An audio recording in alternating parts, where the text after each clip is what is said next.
Hello বন্ধুরা, তোমার সকলকে স্বাগতম তোমাদের চ্যানেল ডাব্লিউবি প্রাইভেট টিউশনে।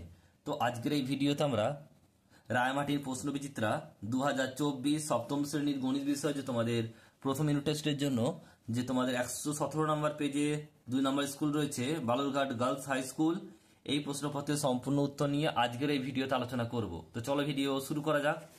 দেখো তোমাদের যে প্রথম প্রশ্ন রয়েছে একের দাগে, নিচের প্রশ্নগুলো উত্তর দাও। কয়েকটা বলছে, একেরটা বলছে 840 গ্রামে 30% কত গ্রাম লেখো। কি লিখবে দেখো, 830 গ্রামের 30% মানে 840 আছে ওটা, 840 ইন্টু 30/100। এই শূন্যের সঙ্গে এটা কাটলো, এর সঙ্গে এটা কাটলো, তাহলে 84কে 3 দিয়ে গুণ করলে হবে 552 গ্রাম। এটা হচ্ছে উত্তর। নেক্সট প্রশ্ন বলছে দেখো পরেরটা, দুইয়েরটা বলছে সত্য মিথ্যা লেখো, যাচাই করো। সকল রম্বসই সামান্তরিক, এটা কি হবে? এটা হবে সত্য। নেক্সট প্রশ্ন দেখো পরেরটা কি বলছে, ছবিটা দেওয়া আছে এখানে। এখানে বলছে কোন দেখা দেখো বি এ সি, এই কোনটা কথা বলছে, এই কোনটা ইজ টু, এটা কত 60। কোন এ বি সি এটা কত 50।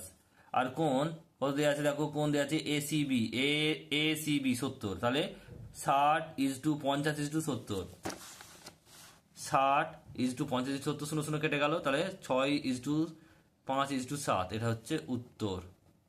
এর অনুপাত জানতে চেয়েছে, এটা উত্তর।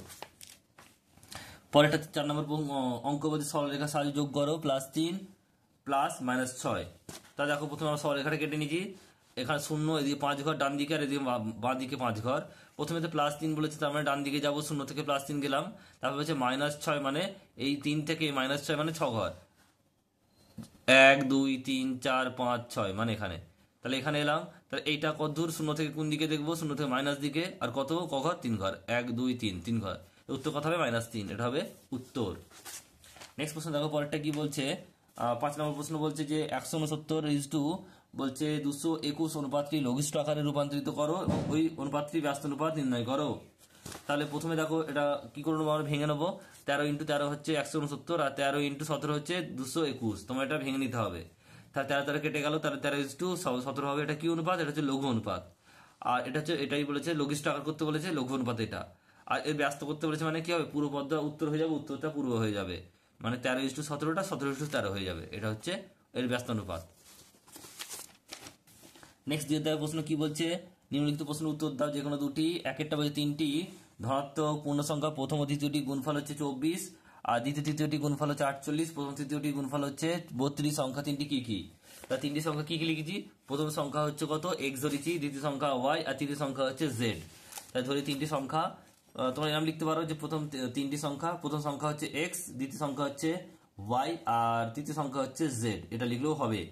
এবারে দেখো প্রথম যে কথাটা বলেছে, প্রথম আর দ্বিতীয় গুণফল কত 24, তাহলে x = y 24, 1 নম্বর সমীকরণ। দ্বিতীয় তৃতীয় গুণফল হচ্ছে 48, y ইন্টু z হচ্ছে 48, আর প্রথম তৃতীয় গুণফল হচ্ছে কত 32, মানে x = z হচ্ছে 32। এটা 3 নম্বর সমীকরণ। এবার তিনটে গুণ করে দেবো, 1 2 3 গুণ করে পাই, তার মানে কি হবে দেখো, x কটা পাবে, একটা দুটো x পাবে, দুটো y পাবে, দুটো z পাবে, মানে x² y² z²। 24 into 48 into 32, তাহলে x² y² z² মানে 24টাকে 24 রাখলাম, 48টাকে ভেঙে নিলাম, 24 2 48, 24 ইন্টু 2 করেছি, আর এটা 32 রেখেছি।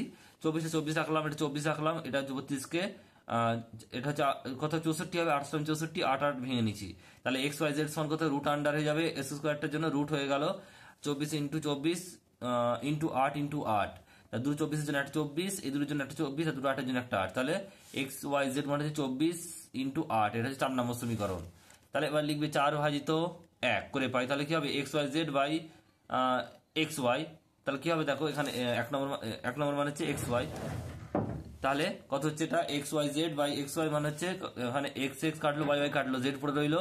আর 24 ইন্টু 8/24, 24 কেটে গেল 8 হবে। একইভাবে 4/2 করবো, করে দেখবে তোমরা পেয়ে যাবে কত 4 হবে।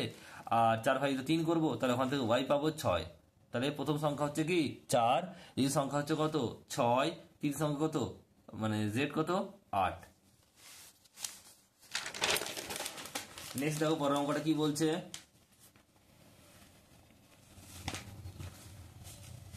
পরের অঙ্কটা বলছে দেখো দুইটা বলছে যে 240 মিলিলিটার ডেটল জলে জল ও ডেটল আয়তন অনুপাত হচ্ছে কত? আয়তন অনুপাত হচ্ছে 1:3, আর তার সঙ্গে 60 মিলিলিটার জল যোগ করলে জল ও ডেটলের অনুপাতে শতকরা অনুপাত আয়তন অনুপাত কত হবে হিসাব করি। তা দেখো ডেটল জলে জল ও ডেটলের অনুপাত হচ্ছে 1:3, তা 240 মিলিলিটার জল আছে কত?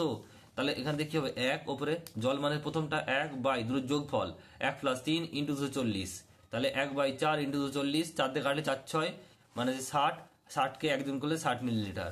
একইভাবে ডেটল কি হবে? এটা হবে কি 3/4 × 240 কাটলে হচ্ছে 60, আর 60কে 3 গুণ করলে 180 মিলিলিটার। এবার আরো কত বলেছে? আরো বলছে 60 মিলিলিটার জল যোগ করেছে, আগে ছিল কত 60 আর এখন করেছে কত, মিশিয়েছে যোগ করেছে জল 60 যোগ করলে হবে 120 মিলিলিটার।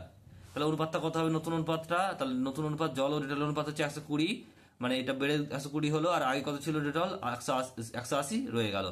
এখান থেকে 0 0 কাটলো, আর 6 দিয়ে কাটলে 2, 6 দিয়ে কাটলে 3, 3 6 18, 6 2 12, 2:3, এটা হচ্ছে উত্তর। নেক্সট দেখো পরের অঙ্কটা কি বলছে? বলছে বিনয়বাবু তার অবসর গ্রহণের সময় এককালীন 1,96,150 টাকা পেলেন। তিনি 20,000 টাকা বিদ্যালয়ে গ্রন্থাগারে দান করলেন, আর বাকি টাকা তিনি তার স্ত্রী পুত্র কন্যার মধ্যে 5:4:4 অনুপাতে ভাগ করে দিলেন। হিসাব করে দেখো কে কত টাকা পেলো। তাহলে প্রথমে দেখো তো মোট টাকা পেয়েছিল কত? 1,96,150 টাকা। 20,000 টাকা দান করে দিয়েছে মানে কি এখানে বাদ দেবো, যে টাকাটা বাদ দেওয়ার পর পড়ে থাকবে সেটা এই অনুপাতে ভাগ হবে। তাহলে কি লিখবে দেখো, স্ত্রী পুত্র কন্যা মোট পাবে কত, ভাগ করে মানে বিয়োগ করবো 1,96,150 ভাজিত বিয়োগ 20,000 মানে হচ্ছে 1,76,150 টাকা। আর স্ত্রী পুত্র কন্যা পাবে কত অনুপাতে? এর অনুপাতটা হচ্ছে 5:4:4, মোট অনুপাত হচ্ছে 5 + 4 + 4 মানে 13। তাহলে 1,96,150 টাকার মধ্যে স্ত্রী পাবে কত? এটা পাবে কত? 1,76,150 × 5 ভাই, এখানে 5 আছে, 5/13 কাটাকাটি করলে দেখবে এটা হচ্ছে 13,550, আর গুণ করলে হবে 67,750 টাকা।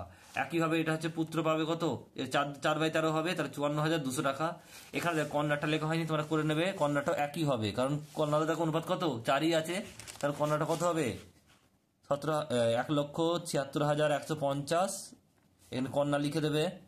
আর এখানে একইভাবে লিখবে কি পাবে 1,76,150 × 4/13 কাটাকাটি করলে হবে 13,550, আর গুণ করলে হবে 54,200। তাহলে পুত্র কন্যা সেম পাবে কারণ অনুপাতটা ওদের সেম। তাহলে স্ত্রী পেল কত 67,750 টাকা, পুত্র হচ্ছে 54,200 টাকা, আর কন্যা হচ্ছে 54,200 টাকা। এরপর দেখো পরের প্রশ্ন 5টা বলছে চাঁদার সাহায্যে 72 ডিগ্রি কোণ অঙ্কন করো এবং পেন্সিল ও কম্পাসের সাহায্যে কোণটি সমদ্বিখণ্ড অঙ্কন করো। তা প্রথমে আমাদের কি করতে হবে? প্রথমে আমাদের চাঁদার সাহায্যে চার দাগের দেখো অঙ্কটা কি বলছে। প্রথমে আমাদের কি করতে হবে 72 ডিগ্রি কোণ আঁকবো। কিভাবে আঁকবো দেখো, একটা সরল রেখা নিয়ে নেবো এখানে। এবারে এই বিন্দুর সঙ্গে এই বিন্দুটা মেলাবো এবং এরপরে যেন চেপে যায় এই সরল রেখাটা। দেখো এখানে হয়েছে। এবার দেখো কোনো 10, 20, 30, 40, 50, 60, 70, 80 এর মধ্যে আছে, তার মানে 70 আর 2 বার মানে হচ্ছে 72 এখানে হলো। আশা করি তোমরা বুঝতে পেরেছো। এরপর দেখো যোগ করে দেবো, এটা হচ্ছে 72 ডিগ্রি কোণ হয়ে গেছে। একে অর্ধেক করতে হবে মানে কি করবো আমরা, এর সমদ্বিখণ্ড করবো মানে কিভাবে করবো দেখে নাও। আমরা যে কোনো একটা মাপ নেবো কম্পাসের সাহায্যে, যে কোনো একটা মাপ নেবো, একটু কম করে নিলাম। এখানে মাপ নিয়ে একটু বেঁকে গেল এটা। দেখো একটু মাপ নিয়ে এখান থেকে এটা চাপ কাটবো, এখান থেকে সেই মাপটা একই মাপ নিয়ে এরপর চাপ কাটবো, এবং এখান থেকে এই বিন্দু থেকে এখানে চাপ কাটবো, বাস এবারে জুড়ে দেবো এটা। এটা এখানে জুড়ে দেবো এবং নাম দিয়ে দেবো ABCD।